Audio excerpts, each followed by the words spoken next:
Well, good morning. Thank you for being a little patient with me. I had a little city matter I need to take care of, so I appreciate your patience. But we are here today to make a tremendous announcement to the city of Fort Wayne and all of its citizens and visitors too, for that matter. For a number of years, the Landing, Columbia Street as it's also known, has been an area of real interest to our entire city. We've experimented in the past with a number of different options for the Landing, and none of them have really taken hold until now. We sincerely believe, those gentlemen beside me and all of those who have been involved in the study of the Landing, we sincerely believe that with the momentum of Fort Wayne that we're experiencing now, it's time to revisit Columbia Street and the Landing. We feel that not only is there enough drive and momentum and excitement in our city to see something happening on the Landing itself as far as retail, but also housing opportunities. You know, most of you have been following the various housing options that we've been providing downtown as far as condominiums and apartments and lofts and flats, and there's still a need. Quite frankly, we've run out. There's a waiting list. Well, there's some opportunities here on the Landing as well. Our goal right now is to seek a developer to sit down and work with us. The city of Fort Wayne now owns about 7 of these buildings and a couple of the parking lots. And we did that by design. With the help of the Development Trust, we've been able to secure most of this area. Now we're going to be looking for a single developer. I think one of the reasons in the past that we've had problems is a number of different developers were involved in this, and nobody truly was able to recognize one single theme. So now we're going to try that approach. We're going to look for a single developer to work with us on developing a theme for Columbia Street to make sure that as we move into the next phase of downtown development, that they're our partner in that entire process. But in order to get that started, we need to obviously involve a number of individuals. And the first person that I'd like to introduce before you today is Mac Parker, who is with the Downtown Development Trust. They certainly have been a partner throughout this entire process, and Mac has helped to drive that whole discussion. So, Mac? Don't let that scare you. We're good. Well, thank you for those kind remarks, Mr. Mayor. I'd say a few words about the Development Trust, and like to acknowledge and thank a number of people. But before I do, I'd like to say a word or two about Columbia Street. And Columbia Street has been here a long time. The canal ran about 100 feet there in that direction and was around for about 50 years. And there were 4 blocks of Columbia Street, and they paralleled the canal all the way. And even while the canal was operating, and then that was about 50 years, and then for about 30 years after that, Columbia Street still was very active and was one of the busiest streets in all of Fort Wayne. The East Columbia Street was 3 blocks in that direction. But if you go out and look now, you'll see that those 3 blocks are occupied by the Russo Building and by Fryman Park and the Art Museum and Civic Theater. This block of Columbia Street, of course, is still here. And it's been through a lot of revitalizations over the time. The last one, you may all remember, Joan White there bought a lot of these same buildings, and she put in the Big Wheel, which was down in the corner, and the Pickle and the Caboose, and I expect a lot of us have hung out in those places and so on. Well, as the mayor indicated, the Downtown Development Trust has now picked up 7 buildings on Columbia Street, and we intend to look for a developer to bring Columbia Street sort of back to the old days it was in Canal and even after that. I'd like to thank a few of the people involved with all this. First of all, the mayor and the city planning and the Legacy Fund. I might say that the Legacy Fund and the Community Initiative Fund of the Community Foundation there are loaning us the money. We're not getting any grants on this. They're loaning us the money on this, and I might say also there are no tax dollars involved in purchase of any of these buildings. So it's been done with loans and with help from the city and the Community Initiatives Fund. And also I'd like to acknowledge the Board of Directors of the Downtown Development Trust. A number of them are here today, and they have really put in a lot of work, a lot of time and effort. It's really a blue ribbon committee of volunteers that have done this for a number of years there. And also I'd like to thank John Urbahns and Kirk Moriarty from Greater Fort Wayne. They are a lot of the hard work that was done into this there. And let's see, finally, and Tom Neeser from Barrett McNagny also, and Josh Neal from Barrett McNagny. There are some of the people, and we're very hopeful that with a developer we can turn Columbia Street back into the very important street it was for a number of years and be part of the real revitalization that's going on in downtown Fort Wayne. Thank you, Mac. Thank you. As I mentioned, this takes a partnership. Not one group alone can make this happen. And a very intricate member of this partnership is Fort Wayne Community Foundation. I'd like to ask Executive Director Dave Bennett to come forward and say a few words. Dave? Thanks, Mayor Henry. Very pleased to be a part of this today. We are loaning this money to the Fort Wayne Downtown Development Trust out of a fund that we call our Community Grant Making Fund. And believe it or not, this is a fund that goes back 92 years. And thousands of people have donated to that fund over the years. And so this is the fund that we use. We support about 70 charities here in Allen County from this fund.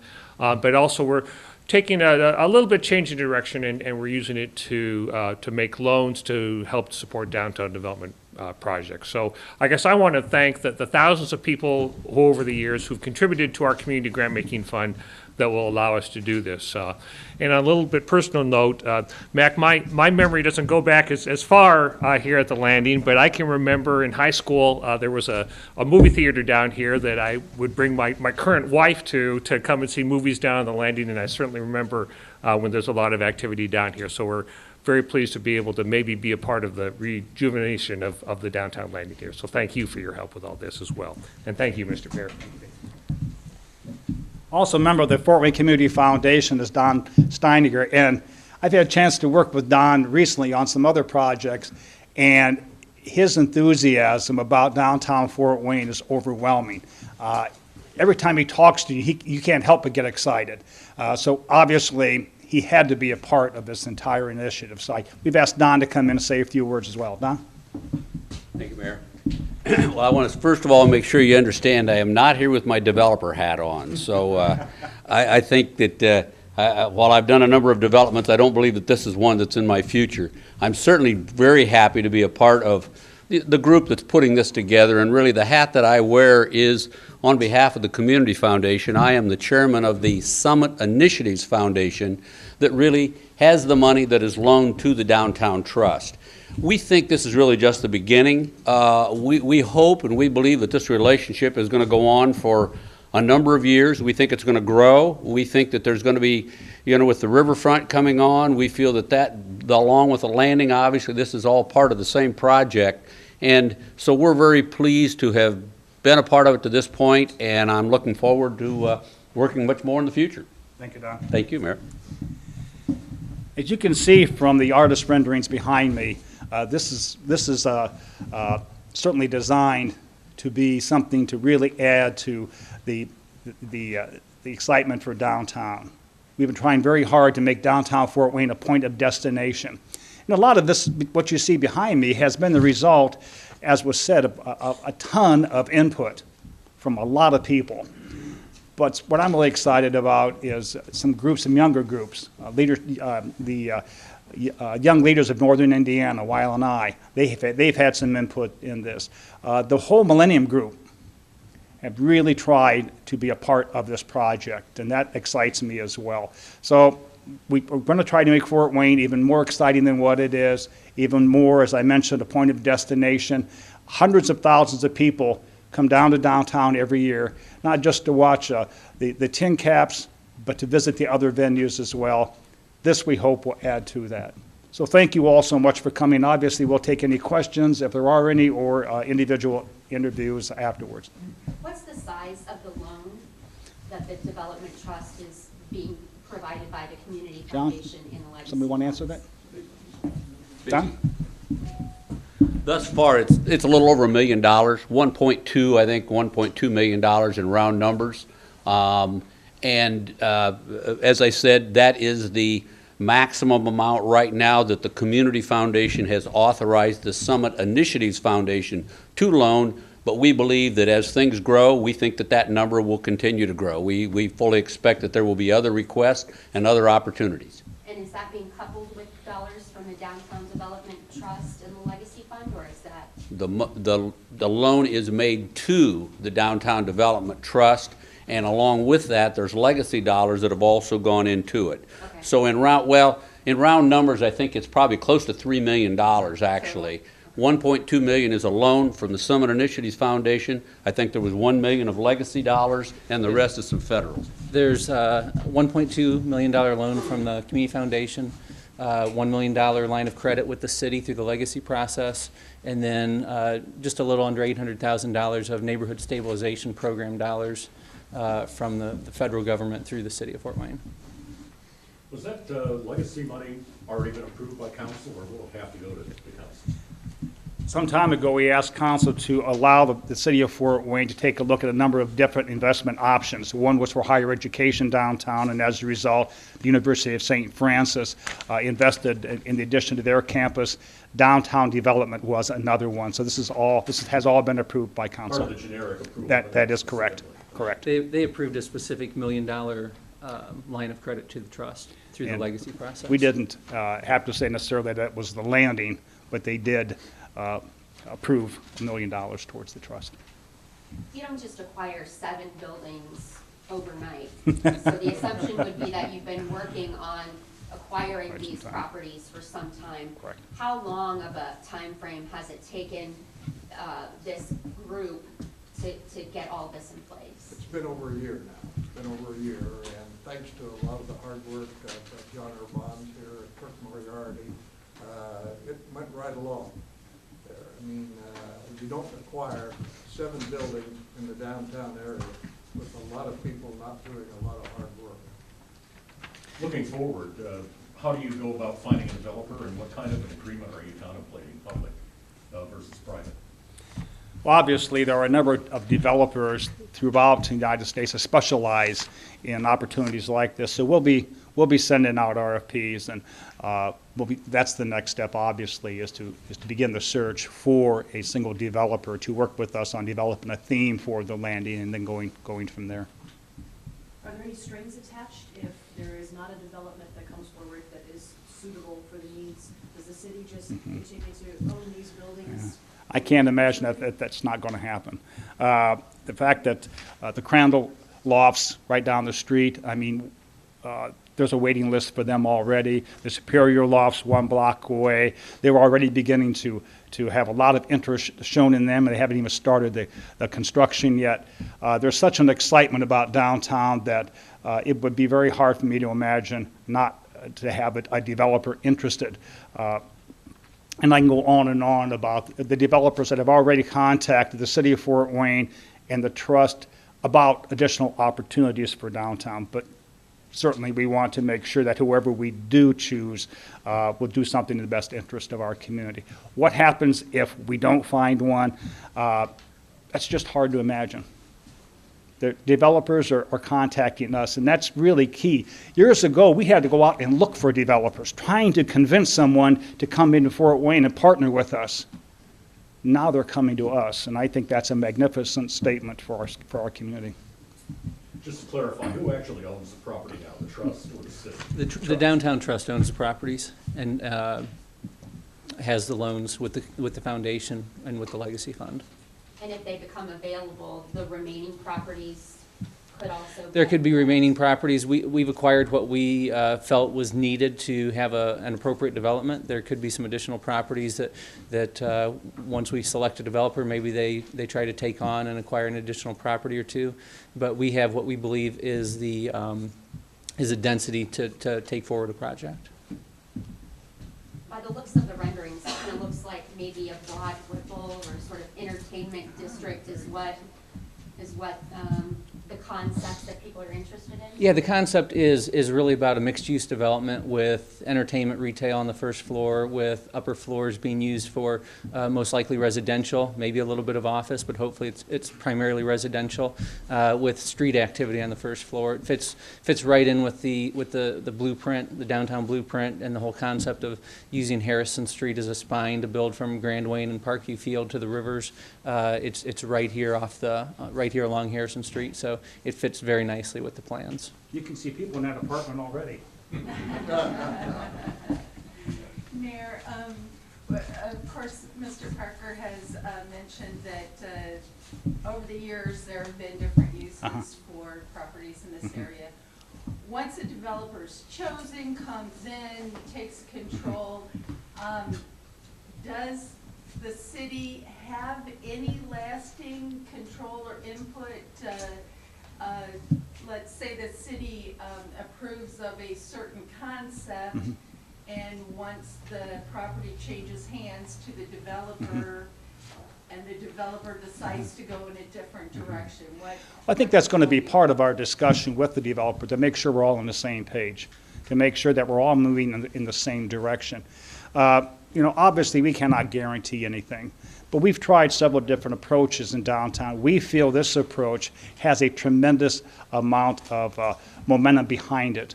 Because we've asked for a lot of input from a number of different groups, we feel that this has a high level of success. And we will do whatever we can to make sure that it's successful. But do you retain any kind of veto power or anything like that if the Me developers- veto anything? Why would you say that? I don't know, maybe you can answer that. It stays with the trust, does it not? Yeah, the trust will be entering into a development agreement, so we will have an agreement for a developer to do a specific project. And should they not do that, if they're not going to move forward with that project, it'll be part of the agreement. So part of our contract with them will be for them to do something specific. Okay. In my initial remarks, did I say 6 buildings? Did I say 7? Okay, it is 7, because I thought I might have said 6, and if I did, that's how fast these buildings are moving. They already have 7. It wasn't very long ago that Cancun was in here, and the police were probably called down here on a regular basis, so this is a way to try to get a better handle on Yeah, this. that's what I said earlier. That's one of the problems that we had was different developers, different buildings were owned by different people, and there wasn't a theme. There wasn't really any kind of comprehensive plan for this area. It was all kind of hit and miss, and we think that's one of the reasons why Columbia Street struggled. We didn't have that, and now this is what we're attempting to do, is to put this whole thing together. But I happen to love that lighting. I think that's magnificent, and I think it'll really, to have an apartment up here to look down at it at night, I think would just be unbelievable. How quickly do you expect this to move? Any idea of an estimation of an end date? John? That's a good question. We just last Thursday closed on the last property, so we've just gotten the final piece in place. We anticipate that probably within the next 90 days or so, we'll be working to put together an RFP with the trust board. So somewhere in that 3 to 4 month time frame, hopefully we'll be getting an RFP together and see where we go from there. My hope would be that sometime within the next 24 months, we're swinging hammers and making progress down here. You mentioned millennial input and how you'd like to see that. If anyone has ideas for this, is there anyone they can contact or anything they can do to kind of? Well, certainly they can contact my office or the Downtown Development Trust. But the whole objective was to make sure that the public had a chance to provide some input. Now, obviously, we can't necessarily use every suggestion, but it helps us, I think, putting the RFP together so we have some idea of what our citizens want. I mean, it's your downtown as well as it is mine, and we want to make sure that whatever we put here adds to the value of life in the community. So. Well, with that, we'll go ahead and end the formal press conference, but I'm certain that Mac and others will be available. Mac, want to add something? Yeah, I want to add something. When I saw the pictures here of the new trees that are going in, I want to tell you. You love your trees. I want to tell you, Mayor and I had another deal in trees on Calhoun Street, but I happened to be the attorney for Joan White when she did this, bought all these buildings in the 60s and 70s. And my wife and I were also a good friend of Joan White's. And we came down and planted these trees, along with Bob Arnold, these sycamore trees you see out here on a Sunday. Now, looking at those trees, that tells you how long ago that's been. Not as long as you think. Well, again, thank you all so very much for coming. Thank you for being a part of this initiative. We think it's going to be tremendously successful and add again to the quality of life of our community. So thank you all very much.